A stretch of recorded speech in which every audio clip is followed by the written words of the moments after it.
श्री गणेशाय नमः। कार्तिक महात्म्य 13वां अध्याय। जलंधर के साथ दैत्यों की तीक्ष्ण प्रहारों से व्याकुल देवता इधर उधर भागने लगे। तब इंद्र आदि को इस प्रकार भयभीत देखकर गरुड़ पर चढ़े भगवान युद्ध में आगे बढ़े और उन्होंने अपना सारंग नामक धनुष उठाकर बड़े जोर से टंकार किया, जिससे सारा त्रिलोक गूंज उठा। पल मात्र में ही भगवान विष्णु ने हजारों दैत्यों के सिर काट गिराए। यह देखकर जलंधर के क्रोध की सीमा ना रही। फिर तो भगवान विष्णु और जलंधर का महान संग्राम हुआ। बाणों से आकाश भर गया। लोग आश्चर्य करने लगे कि भगवान विष्णु ने अपने बाणों के वेग से उस दैत्य की ध्वजा, क्षेत्र और धनुष बाण काट डाले तथा एक बाण से उसकी छाती में प्रहार किया। इससे व्यथित हो उसने अपनी प्रचंड गदा उठाकर गरुड़ के मस्तक पर दे मारी। गरुड़ पृथ्वी पर गिर पड़ा। साथ ही क्रोध से उस दैत्य ने अपने होंठ काटे और भगवान विष्णु की छाती में तीक्ष्ण बाण मारा। इसके उत्तर में भगवान विष्णु ने उसकी गदा काट दी और अपने शारंग धनुष पर बाण चढ़ाकर उसको बींधना आरंभ किया। जलंधर भी उन पर अपने पैने बाण बरसाने लगा। उस समय जलंधर ने भगवान को कई पैने बाण मारकर वैष्णव धनुष को काट दिया।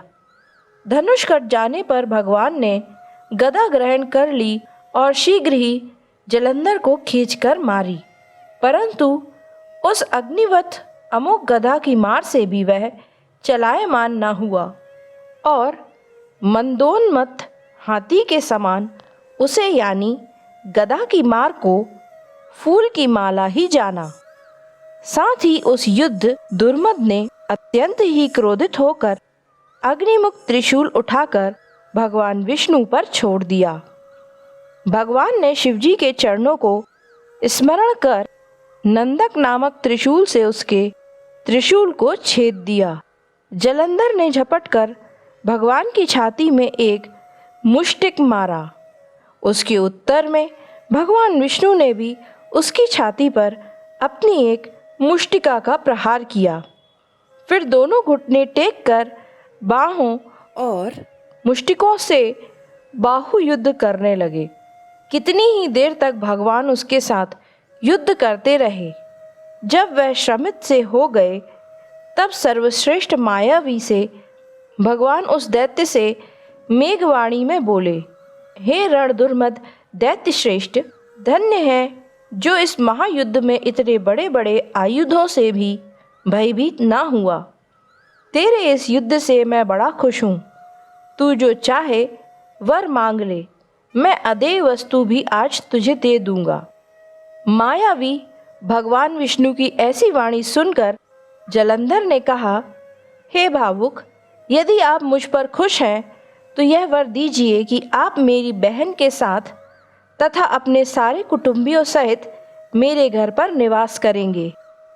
नारद जी कहते हैं, उसके ऐसे वचन सुनकर भगवान को खेद तो हुआ, किंतु उसी क्षण उन देवेश ने तथास्तु कह दिया। अब भगवान विष्णु सभी देवताओं के साथ जलंधरपुर में जाकर निवास करने लगे। जलंधर अपनी बहन लक्ष्मी और देवताओं सहित भगवान को वहां पाकर बड़ा प्रसन्न हुआ। फिर तो देवताओं के पास जो रत्न आदि थे उनके स्थानों पर दैत्यों को स्थापित करके जलंधर पृथ्वी पर आया। निशुंभ को पाताल में स्थापित कर दिया और देव, दानव, यक्ष, गंधर्व, सर्प, राक्षस, मनुष्य आदि सबको अपना वशवर्ती बनाकर त्रिभुवन पर शासन करने लगा। उसने धर्मानुसार सुपुत्रों के समान प्रजा का पालन किया। उसके धर्म राज्य में सभी सुखी रहने लगे। इस प्रकार कार्तिक महात्म्य का 13वां अध्याय पूर्ण हुआ।